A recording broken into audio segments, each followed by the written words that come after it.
பார்க்கும்போது பின்பு ஒரு மகிழ்ச்சி, ஒரு சந்தோஷம் வருது. அது ஏன் வருது, எப்படி வருதுன்னு தெரியல. ஆனால் நம்ம கேட்டபடி தேவனுடைய ரத்தத்தால் மீட்கப்பட்ட சகோதர சகோதரி யாரோ ஒர்ஷிப் பண்ணும்போது, ஐ திங்க் செல்வராஜ் என்ன சொன்னார்னு நினைக்கிறேன். தேவனே வந்து நம்மளை வந்து சகோதரன் அப்படின்னு சொல்லியிருக்காரு அப்படின்ட்டு சொல்லி ஒர்ஷிப் பண்ணாங்க. ஸோ அந்த ரத்தத்தினால இல்லாட்டலும் இயேசு கிறிஸ்துவனுடைய ரத்தத்தினால ஒருத்தவங்க பார்க்கும்போது உண்மையிலே ரொம்ப சந்தோஷம், மிகவும் மகிழ்ச்சி. சரிங்களா? தேவனுக்கு பிடிச்ச காரியம், கடவுளுக்கு பிடிச்ச காரியம், that God which he likes more அப்படின்னா முதலாவதா சொல்லக்கூடிய விஷயம் என்னன்னா, அவர் பேசுறதுக்கு விருப்பப்படுறவர். என்னது? பேசுவதற்கு விருப்பப்படுறவர். நம்மகிட்ட அவர் பேசணும்னு சொல்லிட்டு ரொம்ப விரும்புவாராம். அதனாலதான் அவர் அந்த இடத்துல இருந்து இறங்கி கடவுளா பரலோகத்துல இருந்தாரு அப்படின்னா நம்மள்ட்ட பேச முடியாதுன்ட்டு மனுஷனா வந்து நம்மளை மாதிரி வாய், நாக்கு, பல்லுலாம் வச்சு நம்மளோட கூட பேசினார். ஸோ அந்த தேவன் வந்து இன்னைக்கு நம்மளோட கூட பேசுவதற்கு, இடைப்படுவதற்கு தயாராக இருக்கிறார். நாம் காதுலர்களாய் நாம் கேட்க கடவும். இன்னைக்கு நான் பேசக்கூடிய விஷயம் என்ன அப்படின்னா, இன்னைக்கு ஒரு பெரிய பைபிள் ஸ்டடியோ ஒரு செரமனோ இன்னைக்கு நான் கொடுக்க போறது இல்லை. ஏன் அப்படின்னா, லாஸ்ட் சில மாதங்களாக தேவன் எனக்கு டீச் பண்ண சில ப்ராக்டிக்கலா லைஃப்ல 4 பேர் கூட பழகும்போது, குடும்பத்தில் இருக்கும்போது நமக்கு கத்து தரக்கூடிய சில விஷயங்களை தான் உங்களோட கூட நான் பேசணும் அப்படின்னு சொல்லி நான் விரும்புகிறேன். சரிங்களா? சரி, என்ன பேச நம்ம கத்துக்க போறோம் அப்படின்னா, ஏன் அப்படின்னா practical god. God is a practical god. கடவுளை வந்து தினந்தோறும் வாழ்க்கையில நமக்கு பிராக்டிக்கலா செய்யக்கூடிய விஷயத்த நம்ம படிக்கலாம். சரி, இன்னைக்கு என்ன படிக்க போறோம் அப்படின்னா, ஆவியினுடைய கனி, அதை பத்தி தான் படிக்க போறோம். அதுல நிறைய சொல்லியிருக்கு. 9 வகையான ஆவியினுடைய கனி இருக்குது. ஒரு கனியை பத்தி படிக்க போறோம். சரிங்களா? இத ஒரு பின்னாடி போங்க. இந்த ஒரு கனியை பத்தி படிக்கும்போது நான் ஒரு கொஸ்டின் கேட்க விரும்புறேன். நம்ம ஊர்ல ஒரு பழமொழி சொல்லுவாங்க, தமிழ்ல ஒரு பழமொழி சொல்லுவாங்க. இந்த கடல் இருக்கு, இது என்ன படம் போட்டிருக்கேன்? என்ன படம்? கடல். இது ஒரு கடல் மாதிரின்னு வச்சுக்கோங்களேன். அலை அடிக்குது, சரியா பிக்சர் வரல. So it's ocean. இந்த ஓஷன் வச்சு ஒரு பழமொழி சொல்லுவாங்க நம்ம ஊர்ல. ஞாபகம் இருக்கா? அதாவது கடலில் பெருங்காயம் கலந்தது போல அப்படின்னு சொல்லிட்டு ஒரு பழமொழி சொல்லுவாங்க. ஓகே, சரி, ஒரு க்ளூ கொடுக்குறேன். ஆவியின் கனிக்கும் அந்த கடல் மூலமா சொல்லக்கூடிய ஒரு பழமொழிக்கும் ஒரு சம்பந்தம் இருக்கு. என்ன பழமொழி ஞாபகம் இருக்கா? கரெக்டா சொல்லிட்டாரு. என்னது? எது? பொறுமை கடலிலும் பெரிது. மோஸ்ட் கரெக்டா? பொறுமை கடலிலும் பெரிது. செந்திலண்ணா கரெக்டு தான். 2 பேரும் பயங்கர சிரிப்பு அந்த வார்த்தை கேட்ட உடனே. பொறுமை கடலிலும் பெரியது. கடல் பெருசா? பயங்கர பெருசு.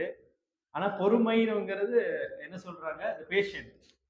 Patient is bigger than ocean அப்படி ஒரு பழமொழி சொல்லுவாங்க.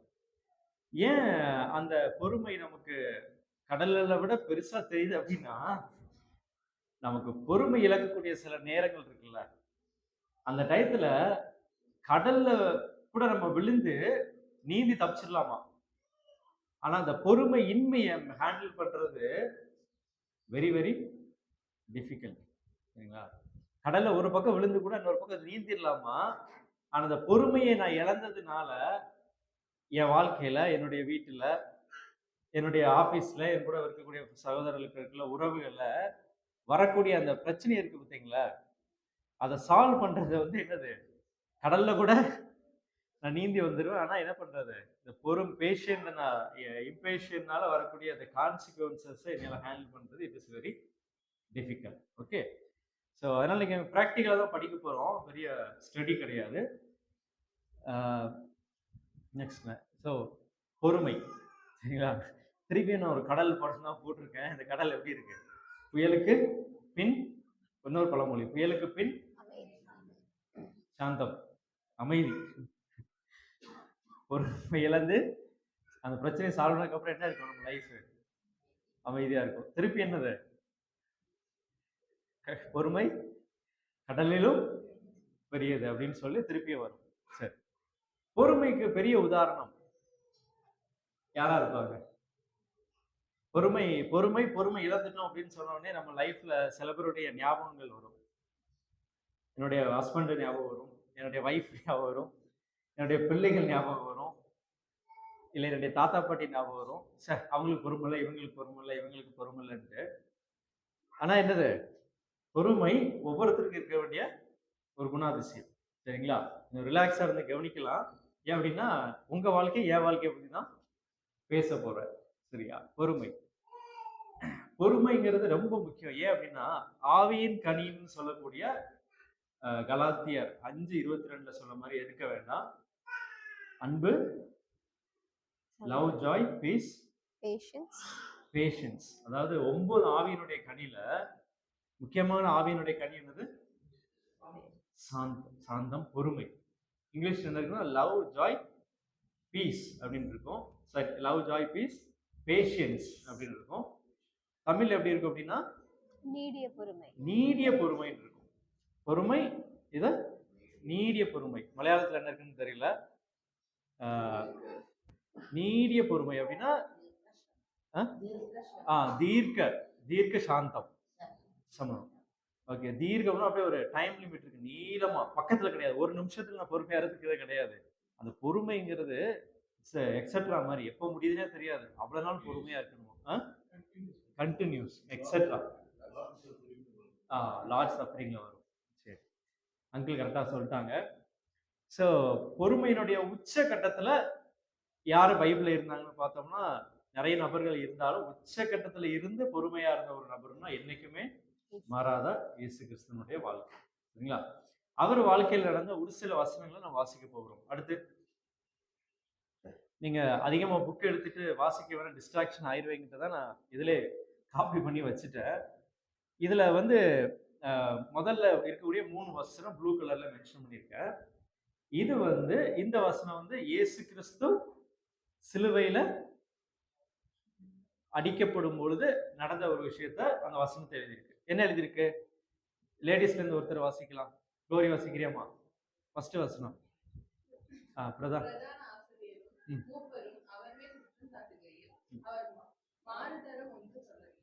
சரி, இப்போ இயேசு கிறிஸ்து தனியா இருக்காரா கூட்டத்துல இருக்காரா? எப்படி? கூட்டத்துல இருக்காரு. அதாவது ஒருத்தர் 2 பேர் இருந்தாங்களா? அது பட்டணங்களில் உள்ள சகல ஜனங்களும் வந்து எங்க நிக்கிறாங்க? கோர்ட்டு முன்னாடி நிக்கிறாங்க, நீதிமன்றம் முன்னாடி நிக்கிறாங்க. அந்த நீதிமன்றத்துல யார் மேல குற்றம் சொல்றா? பிரதான ஆசாரியரும் மூப்பரும் அவர் மேல குற்றம் சொல்றாங்க. அவரோ பொறுமையை இழந்து அவர்களோடு கூட வாக்குவாதம் பண்ணினாரா? மறுதரும் ஒன்றும் சொல்லவில்லை. ஒன்றும் சொல்லவில்லைன்னா என்ன ஆர்கன் அது? ஒன்றும் சொல்லவில்லைன்னா என்ன ஆர்கன் இது? இன்னாலும் ஆகுது. அமைதியா இருக்கு. வாயை மூடு அப்படின்னா வாயை மூடிடுமா? இந்த வாய் எங்க கனெக்ட் ஆயிருக்கு? நரம்புகள் கனெக்ட் ஆயிருக்கு. நரம்பு வழியா மூளை கனெக்ட் ஆயிருக்கு. மூளை கூட காது கனெக்ட் ஆயிருக்கு, ஸ்கின் கனெக்ட், எல்லாம் கனெக்ட் ஆயிருக்கு. அப்போ இந்த ஐம்புலன்கள் மூலமா வரக்கூடிய எல்லா விதமான நிந்தையையும், எல்லா விதமான தப்பான ஃபால்ஸ் கிளைம் இதையும் அவர் என்ன பண்ணாரு? கேட்டுட்டு மறு உத்தரவு ஒண்ணுமே சொல்லல. எப்போ நம்ம பொறுமை இழப்போம் தெரியுமா? அடிக்கடி பொறுமை இழந்துட்டு கோவப்பட்டு சொல்றது, நான் செய்யவே இல்லை, ஆனா நீ என்ன சொன்ன? நான் செஞ்சுட்டேன்னு சொன்னேன்.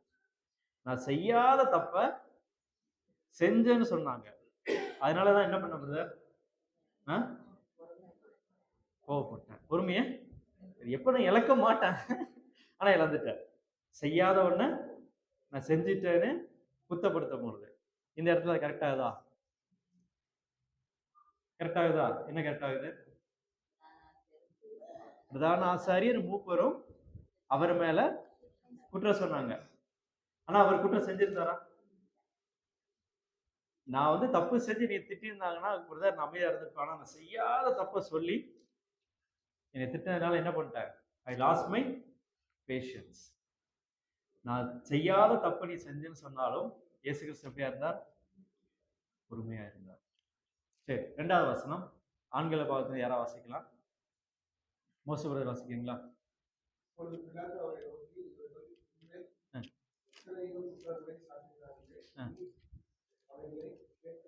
கேட்கவில்லையா? சரி, நல்லா கவனிங்க. அவர் மேல் குற்றம் சாட்டினார்கள். இங்க என்ன வருது? இவர்கள் உன்மேல் எத்தனையோ. ஃபர்ஸ்ட் என்ன வந்துச்சு? சிங்குலர்ல மென்ஷன் பண்ணிருக்கு. அடுத்து என்ன போட்டிருக்கு? ப்ளூரல். அப்ப என்னென்ன? ஒரு குத்தம் இல்ல, 2 குத்தம் இல்ல, 3 குத்தம் இல்ல, எத்தனையோ அப்படின்னு போட்டிருக்கு. இங்கிலீஷ் என்ன போட்டிருக்கு? மெனியா, மோரா.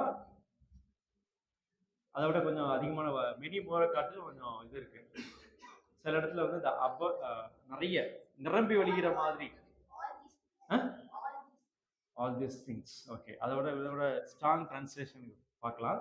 சரி, தமிழ் என்ன போட்டிருக்குன்னா எத்தனையோ குற்றங்கள். 1 2 இல்ல, நம்பர் ஆஃப் பிளேம்ஸ் என்ன பண்றாங்க? இயேசு கிறிஸ்து மேல சொல்றாங்க. அப்ப என்ன பண்றாரு அவர்? என்ன சொல்றாங்க? நீ அவைகளை. சரி, ஃபர்ஸ்ட் வருஷத்துல என்ன ஆர்கன் வந்துச்சு? 12 என்ன ஆர்கன் ஒர்க் ஆச்சு? மவுத். செகண்ட் இதுல என்ன ஆர்கன் ஒர்க் ஆகுது? ஸோ த பேஷன்ஸ் இருக்கணும் அப்படின்னா இயேசு கிறிஸ்துனுடைய எக்ஸாம்பிள் என்னன்னா ஃபர்ஸ்ட் வாய், காது, நரம்புகள். இதுக்கப்புறம் அடிக்கும் போது குத்தம் சொல்றாரு. அடுத்த வசனங்கள் வரும். அடிக்கும் போது எங்க வலிக்கும்? சரீரம் வலி ஃபீல் பண்றது என்னது? நர்வ்ஸ், உணர்ச்சிகள், உணர்வுகளை தூண்டும் பொழுது நம் பொறுமையை இழக்கிறோம். சரியா?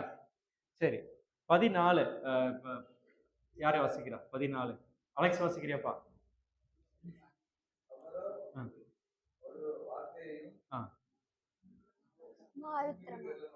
லெட்டர்ஸ் தெரியல. ஓகே, சொல்லவில்லை. சரிங்களா? இப்ப என்ன ஆச்சு? எத்தனையோ குற்றங்களை சொல்றாங்க. அவர் வாயை மூடிட்டு இருக்காரு, காது கேட்காதவரா இருக்கிறாரு, உணர்ச்சி வச்சவரா இருக்கிறாரு. அவரோ எத்தனை வார்த்தை? ஒரு வார்த்தையும் மறுதரமாக சொல்லவில்லை. அதாவது ஒரு வார்த்தை. இங்க நல்லா ஞாபகம் வச்சுக்கணும். அந்த வசனங்கள சிங்குலர் ப்ளூரல் மாறி மாறி வரும். ஒரு குற்றம், பல குற்றம். ஒரு வார்த்தை, பல வார்த்தை. யாரு பல வார்த்தைகள்னு சொல்றாங்க? குற்றம் சொல்லுகிறவர்கள். யாரு ஒரு வார்த்தை கூட சொல்லல? இயேசு கிறிஸ்து. தப்பே செய்யாதவர், குற்றமே இல்லாதவர் என்ன பண்றாரு? அமைதியா இருக்கிறார், பொறுமையா இருக்கிறார். இது ஏன் எடுக்க அப்படின்னா, தேவன் எனக்கு சில காரியங்களை சில மாசங்களை சொல்லும் போது இது வெரி டிஃபிகல்ட். பொறுமை கடலிலும் பெரியது, முடியாது. சரியா? அதை பார்த்து என்ன யாருக்கு ஆச்சரியம்? யாரு?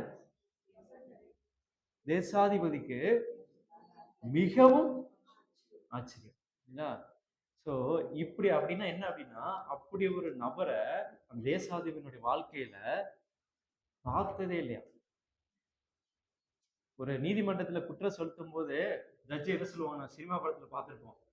நீங்க உங்க மேல இவரை குற்றம் சுமத்துறாருங்க, நீ என்ன சொல்ல விரும்புற அப்படின்னு ஒரு வார்த்தை வரும்.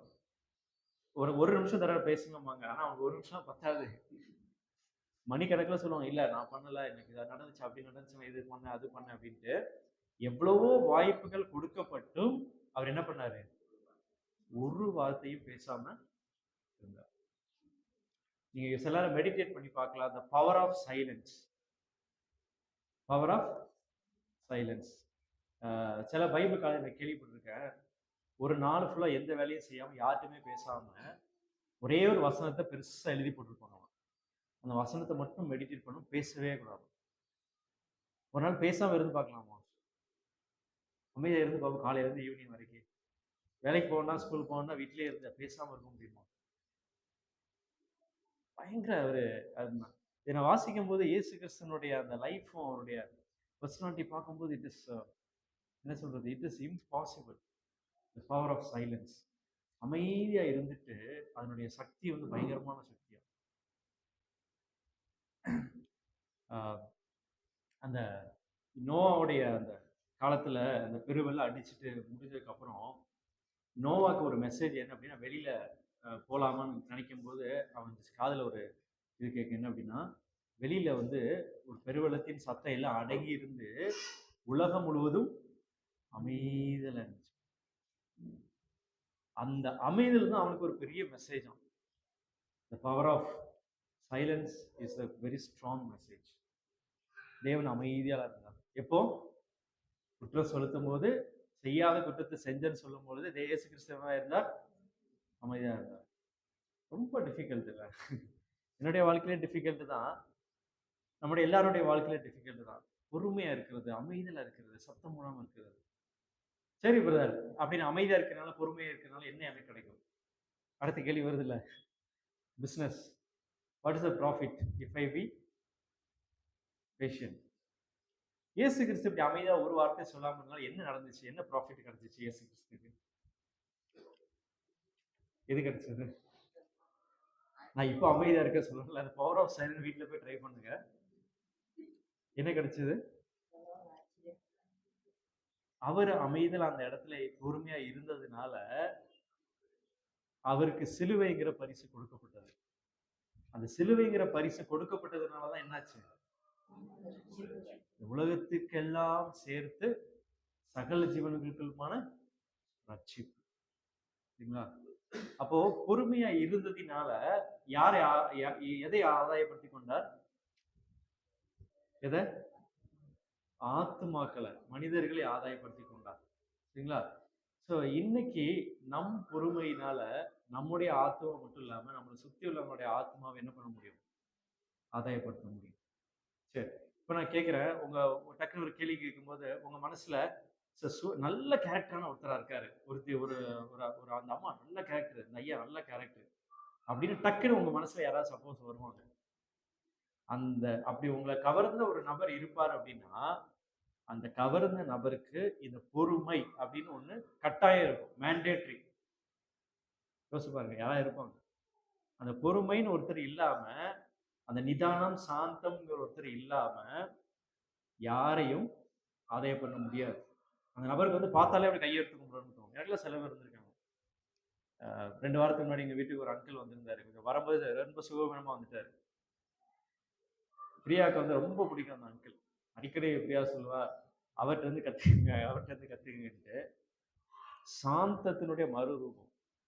அவர் திட்டுனா கூட அவர் திட்டுறாரா இல்ல பேசுறாரான்னு தெரியாது. அந்த அளவுக்கு சாந்தம், பொறுமை, ரொம்ப ஆச்சரியமான ஒரு காரியம். சரிங்களா? சோ இயேசு கிறிஸ்து அமைதலாய் பொறுமையா இருந்ததினால் எதை ஆதாயப்படுத்தி கொண்டாரு? உலகத்தையே, உலகத்தினுடைய எல்லாத்தையும் ஆதாயப்படுத்தி கொண்டாரு. இந்த வசனத்தை, எனக்கு இந்த வசனம் புதுசா இருந்துச்சு, முன்னாடி நீங்க படிச்சீங்களான்னு தெரியல, எனக்கு வாசிக்க ரொம்ப ஆச்சரியமா இருந்தது. 2 பேதுரு 3:15. 2 பேதுரு 3:15ல நம்முடைய கர்த்தரின் ரட்சிப்பென்று எண்ணுங்கள். வசனம் ஏதாவது வாசிச்சிருக்கீங்களா இதுக்கு முன்னாடி? 2 பேதுரு கடைசி அதிகாரத்துல இருக்குன்னு நினைக்கிறேன்.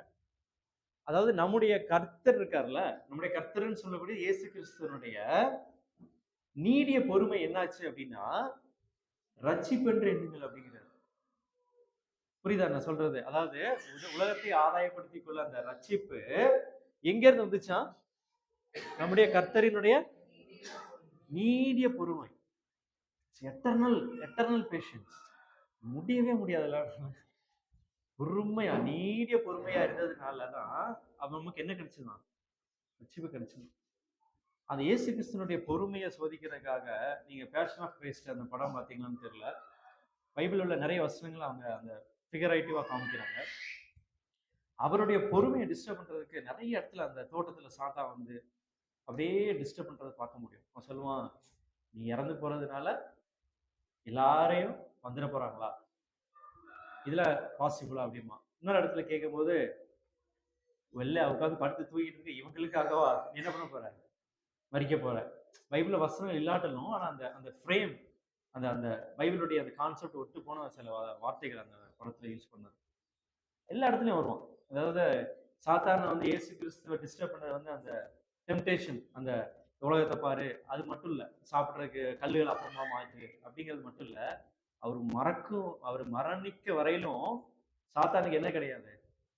இயேசு கிறிஸ்து அந்த சிலுவைக்கு போகக்கூடாது. அதான் யாருடைய பிளான்? சாத்தான்.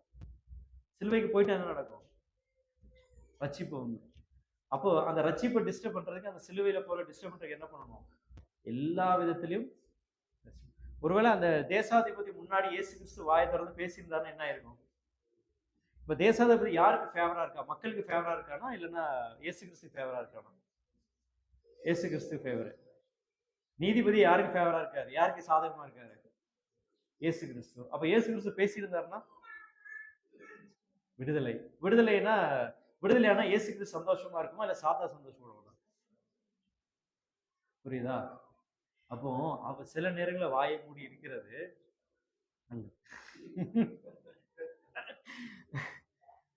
ஆனா முடியாது இல்ல. சோ நம்முடைய கர்த்தனுடைய நீடிய பொறுமை தான் என்னச்சு நமக்கு ரட்சிப்பை தந்தது. இதை யாரு சொல்றா? எனக்கு ரொம்ப ஆச்சரியம். இந்த வசனத்தை என்னால மனப்பாடம் பண்ணலாம் ஒரு நாளைக்கு. யார் சொல்றா? நமக்கு பிரியமான சகோதரனாகிய பவுலும் எழுதுகிறான். அப்படின்னா யாருக்கு அந்த ஞானம் அருளப்பட்டிருக்கு? பொறுமையை குறித்து ஞானம் யாருக்கு அருளப்பட்டிருக்கு? பவுலுக்கு. பவுலுக்கு அருளப்பட்டிருக்குன்னு போட்டிருக்கா, இல்ல பவுலும்னு போட்டிருக்கா? பவுலும்னா சிங்குலரா ப்ளூரலா? பவுலும் மற்ற ஆளும், ஆல்சோ இங்கிலீஷ்ல. அப்போ பவுலுக்கும் ஞானம் கொடுத்திருக்கு, மற்றவங்களுக்கு ஞானம் கொடுத்திருக்குன்னு யார் சொல்றா? யார் சொல்றா? பேதுரு சொல்றாரு. எனக்கு ஆச்சரியம் என்னன்னா, ஞானமா இல்லை அப்படின்னு நம்ம பேதுருவை தான் அதிகமா பைபிள வாசிப்போம். ஆனா பைபிள்ல ஞானத்தை கொடுத்து அதிகமா எழுதுறது யாருன்னு பாத்தீங்கன்னா பேதுரு தான். அவர் சொல்றாரு பவுலுக்கும் வந்திருக்கு, அப்ப மற்றவர்களுக்கும் அந்த ஞானம் வரப்பட்டிருக்கு. ரெண்டாவது யாருக்கு? எனக்கும் அந்த ஞானம் கொடுத்திருக்காரு அப்படிங்கிறார். ஸோ அப்போ நீடிய பொறுமை ரட்சிப்பை ஏற்படுத்தும். நீடிய பொறுமையினால ஆத்மாக்களை ஆதாயப்படுத்திக் கொள்ள முடியும். நீடிய பொறுமையினால நாம் சாட்சிகளா இருக்க முடியும். நம்ம ஆண்டவரை பத்தி சொல்லியிருக்கவே மாட்டோம், ஆனா சொல்லுவாங்க வாழ்ந்தா அப்படி ஒரு நபரை பத்தி வாழ்ந்துருக்கீங்க. அவரை பத்தி வேற உங்களுக்கு என்ன தெரியும்? நல்ல மனுஷன், ஞாயிற்றுக்கிழமைனா சர்ச்சுக்கு போவார், அவ்வளவுதான்.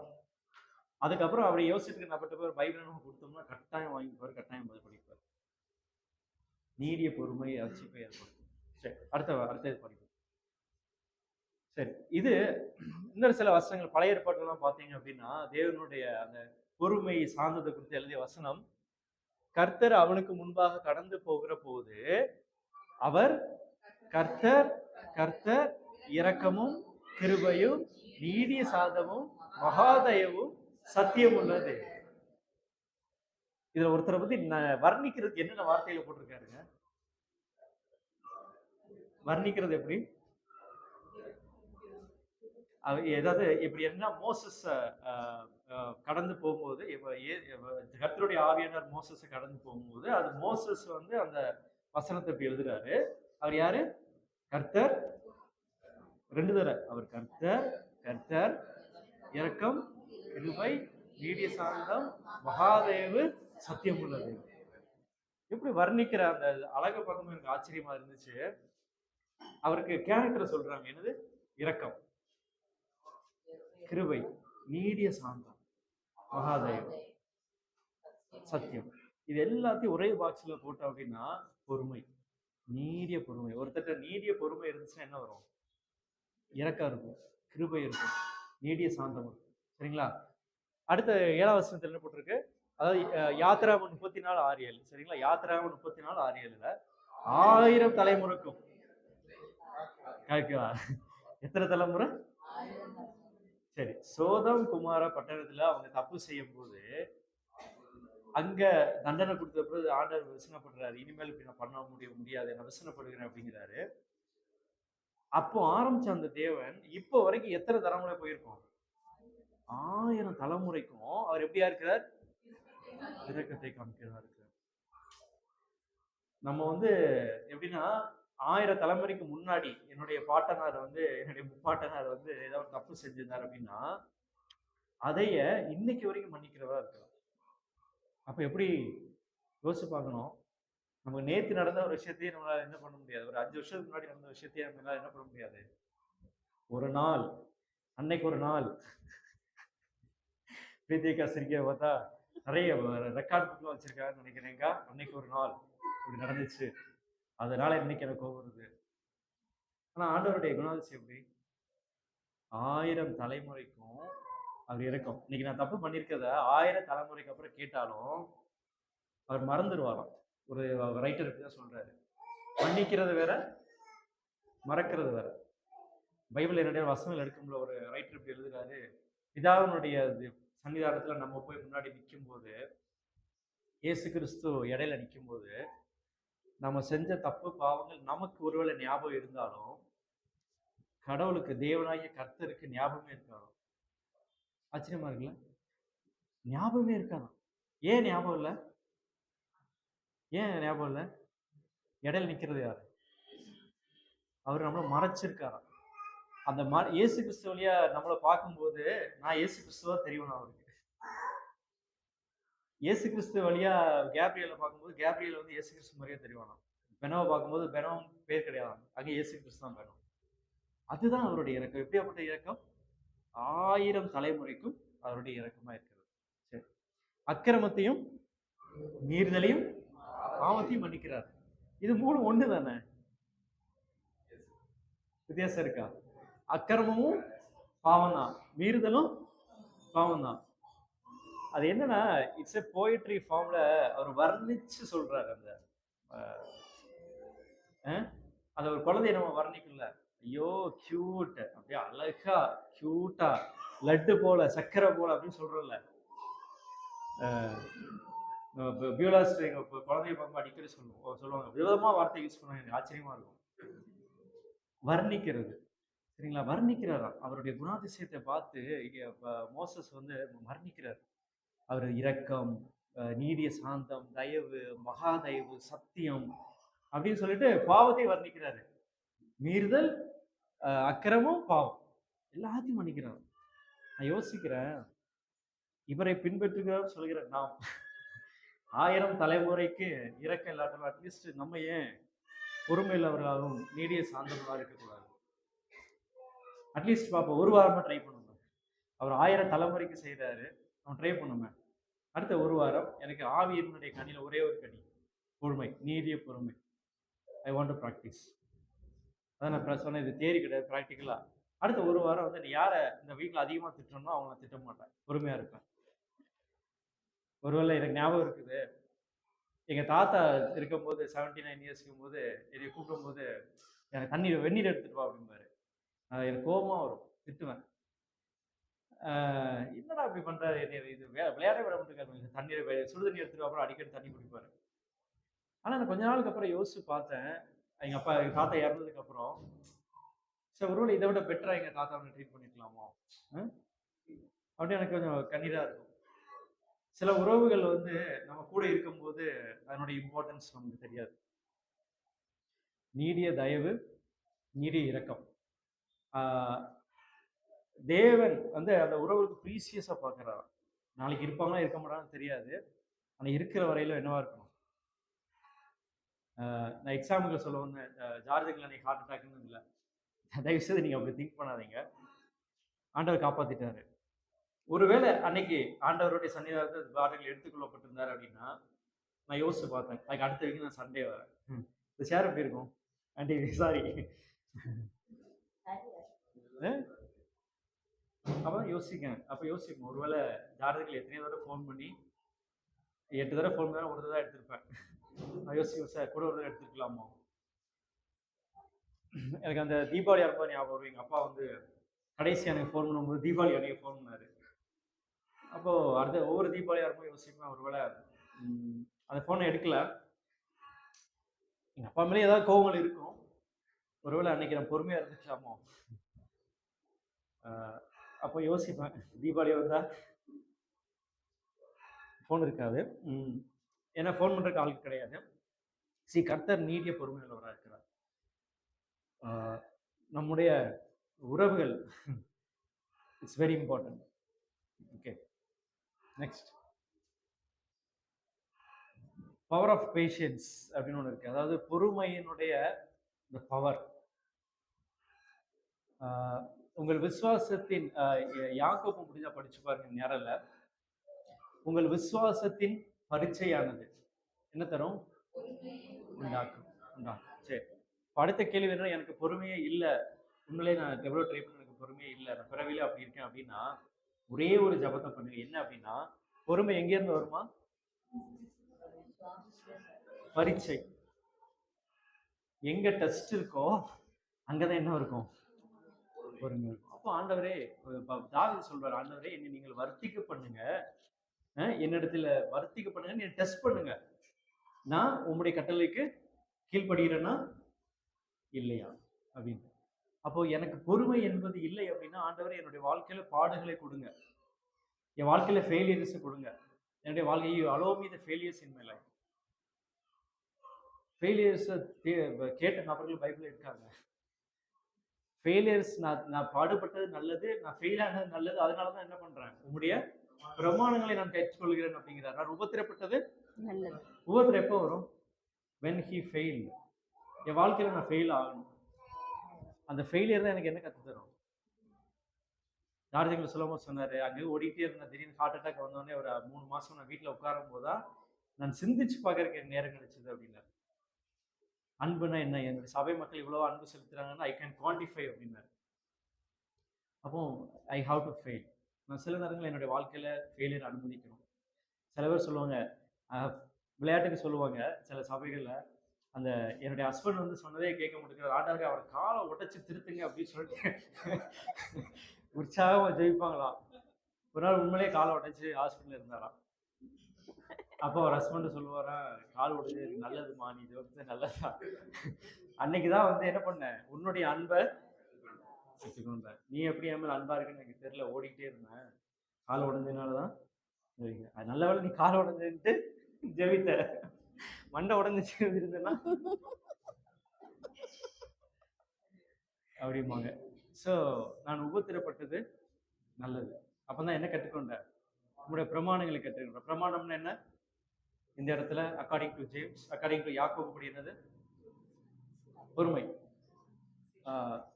பொறுமையை உண்டாக்கும் என்று அதை மிகுந்த சந்தோஷத்தோட, இதான் நான் அண்டர்லைன் பண்ண விரும்புறேன். இங்கிலீஷ்ல யாரும் வாசிக்கலாம், கிட்ட வருது, எனக்கு புரியுதான்னு தெரியல. ஸோ த பேஷன்ஸ் எனக்கு என்ன கிடைக்குது அப்படின்னா, எவர்லாஸ்டிங் ஹாப்பினஸ், மிகுந்த சந்தோஷத்தை கொடுக்கறது. எனக்கு பொறுமை கிடைக்கிறதுனால அந்த உபத்திரவத்தை நான் எப்படி எடுத்துக்கிட்டேன்னா, மிகுந்த சந்தோஷத்தோட நான் வாங்கிட்டேன். எனக்கு ஸ்ட்ரகிள்ஸ் வந்துச்சு, என் லைஃப்ல ஃபெயிலியர் வந்துச்சுன்னா அதை சந்தோஷத்தோட நான் அக்செப்ட் பண்றேன். ஏன் அப்படி நான் அக்செப்ட் பண்ணாதான் எனக்கு என்ன கிடைக்குது? பொறுமை கிடைக்கிறது. சரியா? சரி, 4வது வசனம், நீங்கள் ஒன்றிலும் குறைவுள்ளவர்களாக இராமல் பூரணாயும் நிறைவுள்ளவராக இருக்கும்படி செய்ய கடவுள். சரி, இதுல என்ன இருக்கு? எல்லா இடத்துலையும் பொறுமையை அண்டர்லைன் பண்ணியிருப்பேன், அதனால நீங்க பொறுமையை கேட்கணும். நீங்கள் ஒன்றிலும் குறைவு இல்லாமல், சரிங்களா, பூரணராயும், பூரணர்னா என்ன இங்கிலீஷ்ல? கம்ப்ளீட், அதுக்கு மேல ஒண்ணுமே கிடையாது, கம்ப்ளீட் இருக்கும்படி பொறுமையானது பூர்ண கிரியை செய்ய கடவுள். சரி, நான் இப்ப புரியுற மாதிரி கேட்கிறேன். யார் வந்து கம்ப்ளீட் மேன்? யார் கம்ப்ளீட் மேன்? பூரணரான ஒரு மனுஷன் இயேசு கிறிஸ்து. அவர்கிட்ட அன்புக்கு அன்பு இருந்துச்சு, நீதிக்கு நீதி இருந்துச்சு, கண்டிப்புக்கு கண்டிப்பு இருந்துச்சு, உண்மைக்கு உண்மை இருந்தது, இறக்கத்திற்கு இருந்துச்சு, பாத்தீங்களா, சத்தியத்துக்கு சத்தியம் இருந்தது. எங்க பேசணுமோ அங்க பேசினாரு, எங்க பேசக்கூடாது அங்க பேசல, எங்க கேட்கணுமோ அங்க கேட்டாரு, எங்க கேட்கணுமோ கேட்கல. அவர் தான் என்னது? த கம்ப்ளீட், பூரணராய். அப்போ அந்த இயேசு கிறிஸ்து மாதிரி நானும் பூரணரா வரணும் அப்படின்னா எனக்குள்ள ஒரு இன்ஜின் வேணும். அந்த இன்ஜின் தான் என்ன பண்ணுவீங்க? பூரணமா மாற்றுறதுக்கு அந்த இன்ஜின் தான் எனக்கு ஒர்க் பண்ணிட்டு இருக்கோம். அந்த இன்ஜின் தான் என்னது? அந்த பொறுமைன்னு எனக்குள்ள இருந்தாதான் அந்த பொறுமையானது என்ன பண்ணும் என்னையா? அந்த பூர்ண கிரியை செஞ்சு என்னை எப்படி மாற்றும்? இயேசு கிறிஸ்துவை போல பூர்ணராய் மாற்றும். பொறுமையானது ரட்சிப்பை தரும், சரிங்களா? பொறுமையானது இயேசு கிறிஸ்துவை போல நம்மை மாற்றும். பொறுமையானது உறவுகளை கட்டும். சரி, நெக்ஸ்ட். இப்படி இருக்க சகோதரரே, இதுல யாக்கோப்ல இருக்கு, சரிங்களா? யாக்கோப்ல வாசிச்சு பாருங்க. இப்படி இருக்க சகோதரரே, வருமளவும்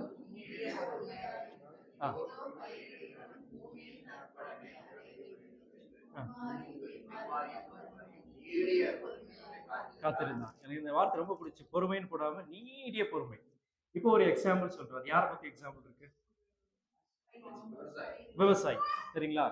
விவசாயி என்ன பண்றாரு அப்படின்னா, பயிரிடுறவன் பூமியினுடைய நற்பலன் அப்படின்னா என்னது? பயிர்கள் எல்லாம் வர்றதுக்கு அவன் என்ன பண்ணணும் அப்படின்னா, முன்மாறியும் பின்மாறியும் வருவளவு. முன்மாறின்னு என்னது? விதை போட்ட டயத்துல இல்ல விதை போடுறதுக்கு முன்னாடி ஒரு 2 நாளைக்கு முன்னாடி, முன்மாறினா விதை போடக்கூடிய டயத்துல இல்ல போடுறதுக்கு முன்னாடி பெய்யக்கூடிய மழைக்கும், அடுத்த மழை என்னது? பின்மாறினா செடிலாம் வளர்ந்து காய் பறிக்கிறதுக்கு முன்னாடி உள்ள பருவம், அதாவது அந்த பூ பூக்கிற பருவத்துக்கு முன்னாடி உள்ள பின்மாறி மழைக்கும் நீடிய பொறுமையோட காத்திருப்பான். நீங்க என்ன பண்ணோம், குளிச்சுட்டு இருக்கும்போது தண்ணி இல்லை, என்ன பண்றோம்? மோட்டரை போட்டுறோம்.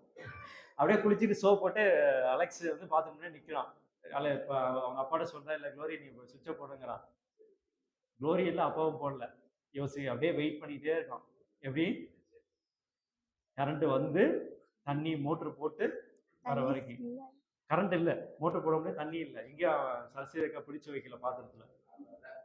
எப்படி இருக்கும்? ஆமா. சோ இந்த ஒரு பொறுமை தான் அவங்களுக்கு இருந்துச்சு.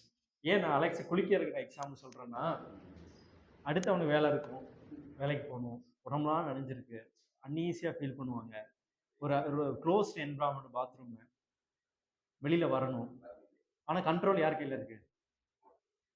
குளோரி கையில. செல்வராஜன் கண்ட்ரோலு கரண்ட் வரணும், கரண்ட் வரணும். இங்க மழை வர்றது யார் கண்ட்ரோல்ல இருக்கு? தேவனுடைய கண்ட்ரோல்ல. அப்போ அந்த விவசாயம் பண்றவங்க இந்த காலத்துல ஆண்டவரை நோக்கி அப்படியே பார்த்துட்டே இருப்பாங்க. பின்மாறி வந்தா பயிர், அவங்கள நம்பி யார் இருக்காங்க?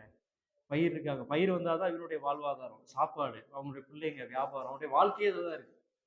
அப்ப எப்படி காத்துட்டு எப்படி வானத்தை பார்ப்பாங்களா? யோசிச்சு பாருங்க. அதனால எல்லா வேலையை விட்டுட்டு ஒரு 2-3 வருஷமா விவசாயம் பார்த்தா எப்படி இருக்கும் நம்ம ஃபீல் பண்ண முடியும்னு நினைக்கிறேன். இஸ்ரேல் கண்ட்ரில வந்து கம்பல்சரி ஆர்மில இருக்கணுமா. அது மாதிரி சில சட்டங்கள் வந்து கம்பல்சரி விவசாயம் கொண்டு வந்தா நல்லா இருக்கும்னு நினைக்கிறேன். நம்மளும் இருக்கணும் இல்லை?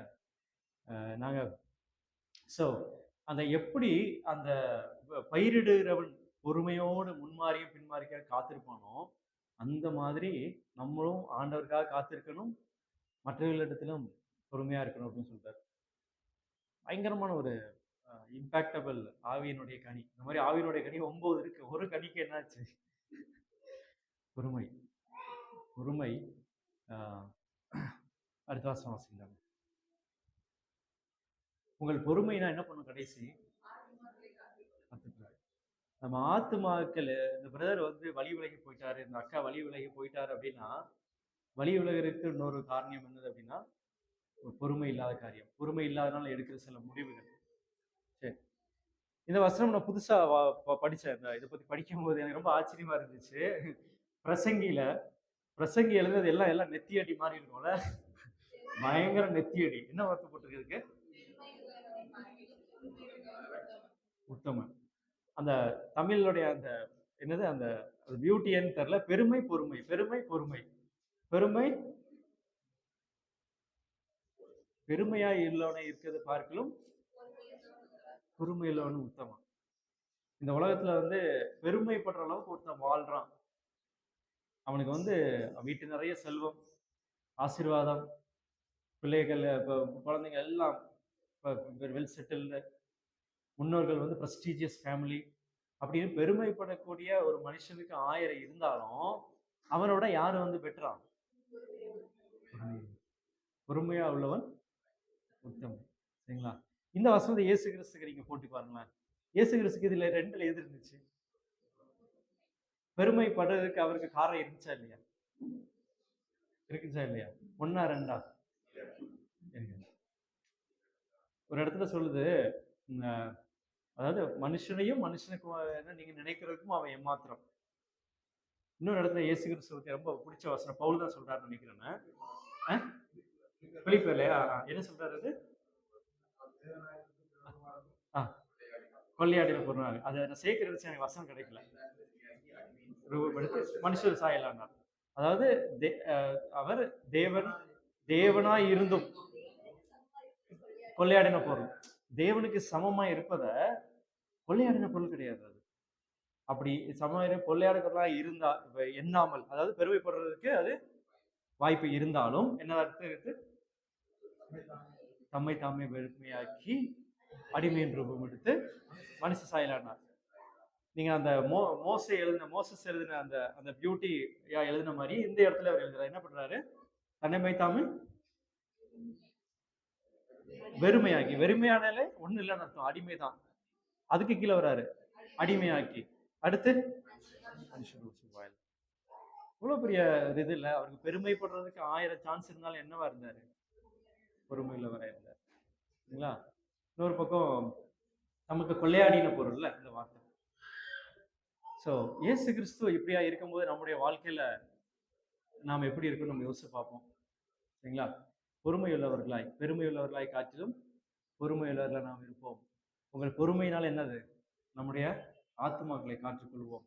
அடுத்து அந்த பேதுரு எழுதினால ஃபர்ஸ்ட் அந்த வசனம் எழுது, பேதுரு 3ல கர்த்தனுடைய பொறுமையானது ரட்சிப்பாயா இருக்கிறது என்று எண்ணுங்க. அந்த அந்த ஞானத்தை பவுலுக்கும் கொடுத்திருக்காரு, மற்றவர்களும் கொடுத்திருக்காரு, எனக்கு கொடுத்திருக்காரு. அப்புறம் தேசாதிபதி இயேசு கிறிஸ்துவை ஞாபகப்படுத்தி பார்க்கலாம். ஐம்புலன்களுக்கு என்னது? டார்ச்சர் வருது அவருக்கு. ஒரு பிளேம் பண்றது இல்ல, பல குற்றச்சாட்டுகள், பல கேசஸ். செய்யாத ஒண்ண செஞ்சுட்ட, செய்யாத பல இதையும் பலதை நீ செஞ்சுட்டேன்னு குற்றம் செலுத்தும் எப்படியா இருந்தார்? வாயை திறவாதிருந்த. சரி, தேவன் தாம் இந்த வார்த்தையில் ஆசீர்வதிப்பாராக. நாமளும் பொறுமையுள்ளவர்களாய் தேவனை போல மாறுவதற்கு தேவன் ஆசீர்வதிப்பாராக.